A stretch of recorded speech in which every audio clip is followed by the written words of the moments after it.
Bueno, buenos días. Primero, dar las gracias por invitarme a estar este rato con vosotros. Yo no sé si soy emprendedor o enredador, porque la verdad es que a lo largo de mi vida he ido haciendo muchas cosas y la última que me he metido es en esta locura de intentar mezclar algo que utilizamos dentro del entrenamiento deportivo, que es el entrenamiento en altura, y tratar de llevarlo pues a todo el mundo que no tiene por qué ser un deportista de élite, sino simplemente que es o aficionado o que le gusta la actividad física, o incluso vamos a ver que para mejorar algunos aspectos de salud.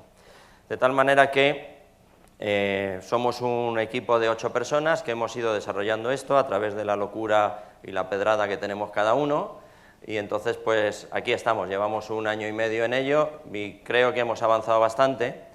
Y es difícil de explicaros porque hay que unir varias patas, hay que unir la pata de qué es lo que necesita la mujer desde el punto de vista de actividad física, deporte, cuáles son las diferencias, más que lo que necesita, las diferencias, qué es la altura, por qué se generan cambios en el organismo a través del entrenamiento en altura, y luego cómo se une todo eso para que en el salón de tu casa tengas una máquina con una mascarilla y en 45 minutos tengas una ración suficiente de altura de hipoxia para que mejore tu salud en aquellos aspectos que queramos desarrollar. Yo vengo del mundo del deporte y vengo sobre todo, por la razón que sea, siempre me ha interesado mucho cómo había que entrenar a las mujeres distinto de los hombres, porque no son iguales, ni necesitan las mismas cargas de entrenamiento, ni necesitan el mismo tipo de trabajo, es completamente distinto.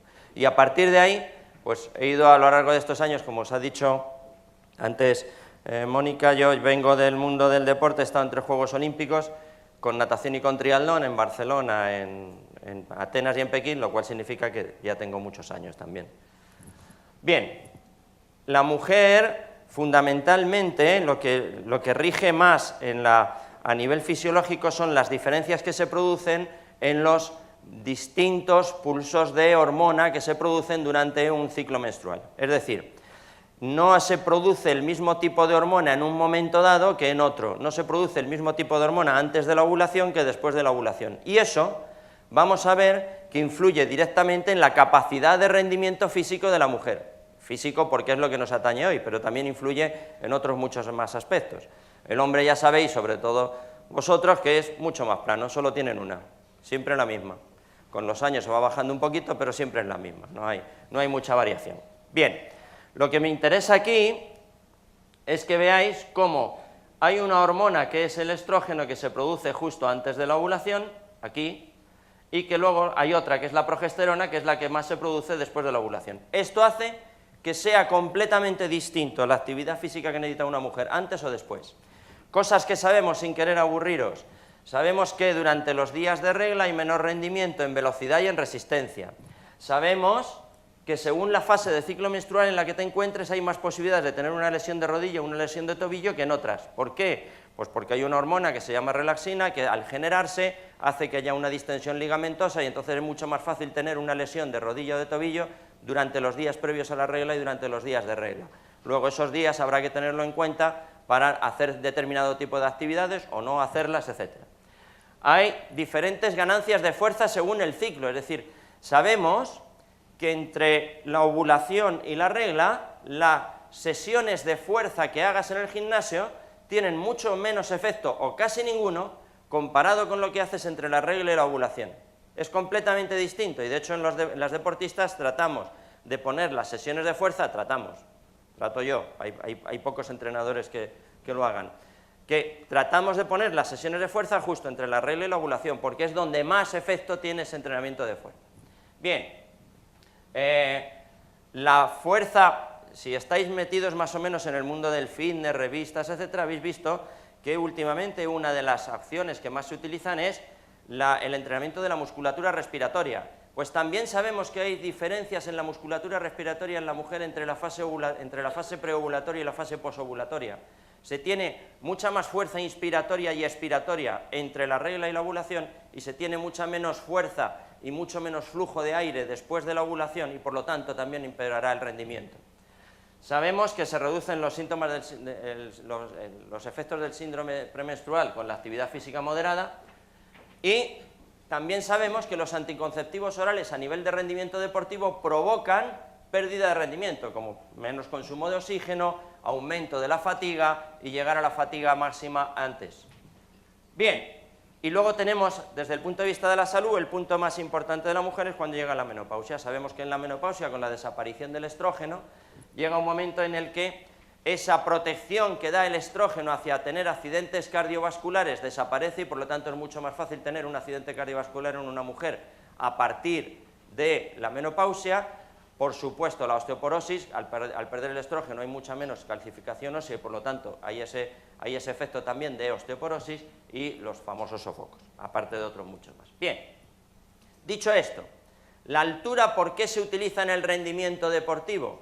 Pues se utiliza porque cuanto más alto subo, y esto es importante que lo tengamos claro porque luego siempre cuando se vienen a los periodistas a hablar en los Juegos Olímpicos, que es la única vez que nos hacen caso a los que no somos futbolistas, vosotros utilizáis la altura, ¿no? Sí, porque hay menos oxígeno. No, no hay menos oxígeno. Hay el mismo oxígeno, el 21% en la playa de Valencia y en la punta del Everest. El problema es que hay menos densidad, y al haber menos densidad hay menos presión parcial de oxígeno. Y como el oxígeno del alveolo al torrente sanguíneo pasa por presión, llega menos oxígeno a la sangre y como consecuencia hace que el organismo tenga que adaptarse a esa falta de oxígeno, ¿cómo? Aumentando la frecuencia respiratoria, aumentando la frecuencia cardíaca, perdiendo líquido de la sangre y posteriormente, con el tiempo, generando más glóbulos rojos, etcétera, etcétera. Bien, dicho cómo establece la altura, pues cuanto más alto suba mejor. No, porque a partir de 7.000 metros no vives, no sobrevives, te mueres. Cada día que estás a más de 7.000 metros te estás muriendo un poquito. No hay posibilidad de supervivencia a más de 7.000 metros de altura. Por lo tanto, eso es una altura que yo no voy a poder utilizar para entrenar ni para vivir, pero sí que la puedo utilizar durante 45 minutos para estimular diversos aspectos fisiológicos que vamos a ver a continuación, y eso lo hago con la hipoxia intermitente.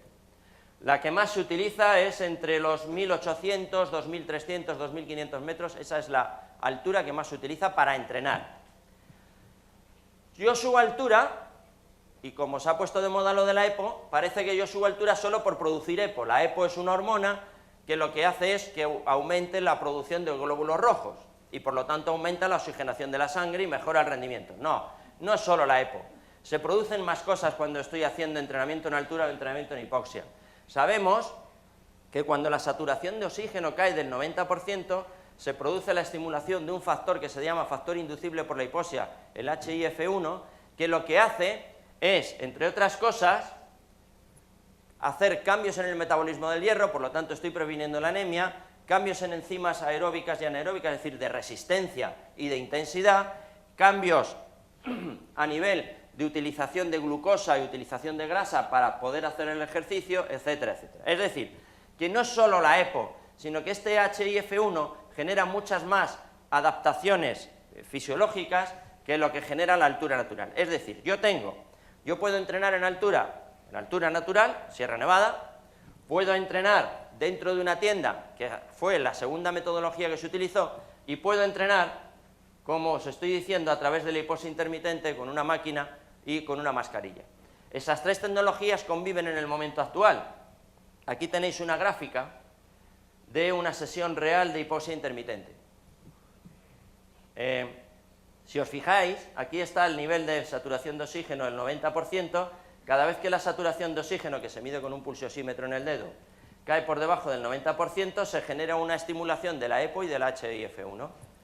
Veis que durante la misma sesión, esta chica, esta es una deportista, los que me conozcáis o andéis burjuleando por internet, pues buscáis a Ana Burgos, que es mi mujer, y esto es una gráfica de ella.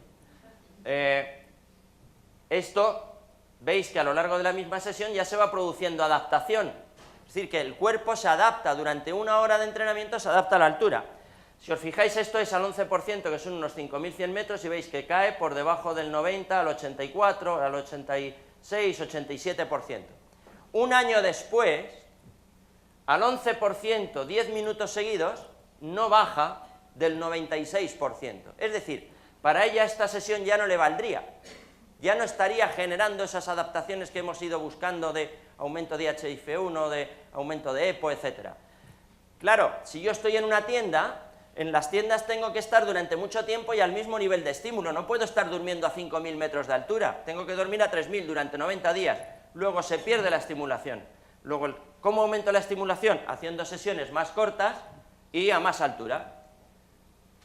Haciendo sesiones a 5 o 6.000 metros. Eso es lo que hemos hecho con la hipoxia intermitente. La hipoxia intermitente lo que hace es menos tiempo de estímulo, 45 minutos a 1 hora dura una sesión, y eso produce cambios a nivel de oxígeno, a mayor capacidad vital, etcétera, etcétera. Aquí tenéis las 3 tecnologías, la hipoxia intermitente, la altura natural y la tienda. Siempre hay que usar menos altura, produce pérdidas de masa muscular y deshidratación, es decir, son metodologías mucho menos intensas que la hipoxia intermitente. ¿En qué puede ayudar la hipoxia intermitente a las mujeres? El trabajo de fuerza. Sabemos que el trabajo de fuerza combinado con hipoxia intermitente genera más estrés en el hueso y por lo tanto ayuda a prevenir la osteoporosis.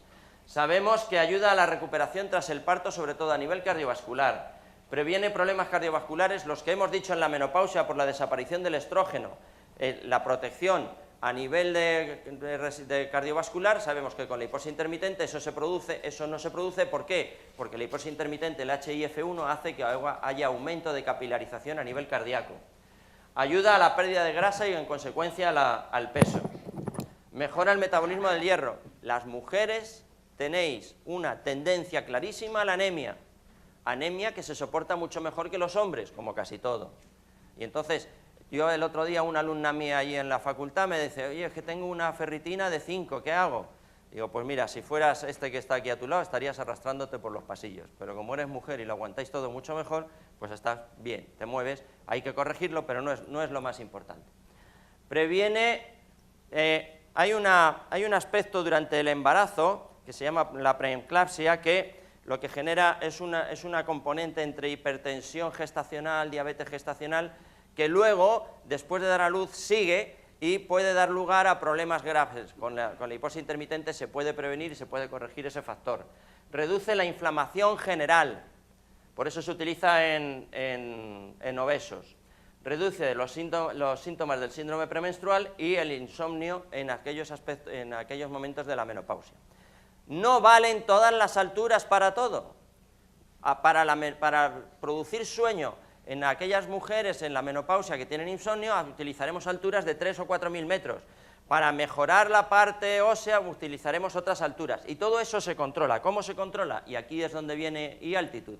eAltitude lo que ha hecho es desarrollar un software que, unido a la maquinita a través de la utilización del pulsiosímetro en el dedo, podemos tener en todo momento la información real y veraz de todo lo que está pasando dentro del organismo por el control de la frecuencia cardíaca y de la saturación de oxígeno, con lo cual, en esas gráficas que habéis visto antes, podemos saber en todo momento el efecto real que está haciendo a cada una de las personas que está haciendo altura, porque hasta ahora era la misma dosis para todos, y no es verdad, no es verdad. Una mujer necesita una dosis, un hombre necesita otra, una mujer que corre maratones necesita una dosis, y una mujer que simplemente lo que quiere es evitar los síntomas de la menopausia necesita otra dosis. Y eso se controla perfectamente, no solo a través del software que sube una vez que tú haces la sesión, a través de la máquina, viene toda la monitorización de la sesión y se sube a la nube. En la nube hay todo un sistema de Big Data y de inteligencia artificial que lo que hace incluso es proyectar los resultados de la próxima sesión, cómo va a ser, cómo puede no ser. A mí como técnico me avisa. Yo hoy tengo una sesión que es a 4.000 y a mí me llega un mensaje al teléfono y me dice, oye, fulano está haciendo la sesión, tú lo tenías puesto a 4.000 metros de altura y resulta que no aguanta hoy, por la razón que sea. Y yo mismo desde el móvil puedo cambiar esa sesión, cambiarla, ponérselo más fácil y luego llamarle y decirle, oye, ¿qué ha pasado hoy? Pues mira, que he corrido justo antes de ir a la sesión, o que estaba muy estresado porque he tenido muchas reuniones de trabajo y hoy ha salido así. Es decir, que podemos controlar perfectamente de manera individual y casi al momento lo que está pasando en esa sesión de altura, y por lo tanto las dosis para estimular el HIF1 son las que necesita cada uno. Bien, he intentado resumiros muy rápido lo que era la altura, las diferencias entre la mujer y el hombre en cuanto a rendimiento y en cuanto a necesidades de salud, y qué es lo que hemos hecho con eAltitude. Y ya de paso, ya me sigo promocionando, y si alguien tiene interés, tengo muchas ideas para hacer una aplicación de deporte y mujer, así que el que quiera, cuando queráis, hablamos. Gracias.